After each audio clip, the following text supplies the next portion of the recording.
Lalaking subuot may diferensya sa pag-iisip, mayo ng buhay kan makuha kan mga otoridad sa salog sa syudad ni Naga. Uya ang report.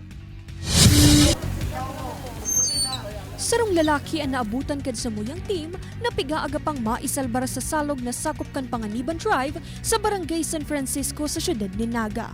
Alagad kan makuha kan mga otoridad, mayo na ininin buhay.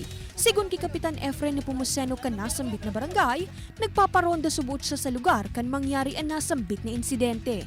Katatapos lang po na malaganan ng Boulevard, inilaram na inikan na Panganiban Bridge. Alagad nagalas po kami, taigwa naman po nganing sarong tanggo o tao na yaon sa ilaram kan tulay.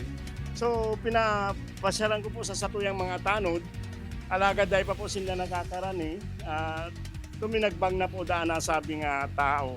Ang lalaki pigtutubudang may diferensya subuot sa pag-iisip.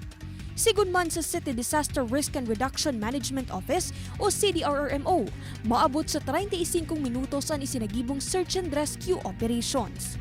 Call of duty, kaya ako po sinagbaba sa tao para masalbar pa man ko si boy, kaso mayo.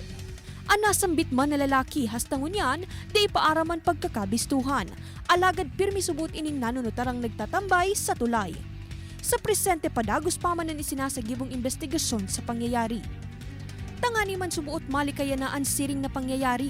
Madeploy na ang barangay nin mga bantay sa lugar, asin mabugtak naman sindang mga wire sa irarom kan tulay tanganing dai na matambayan kan mga residente. Kaibanan si Carlo Abunita, Charmer Hilas, Balitang Bicolandia.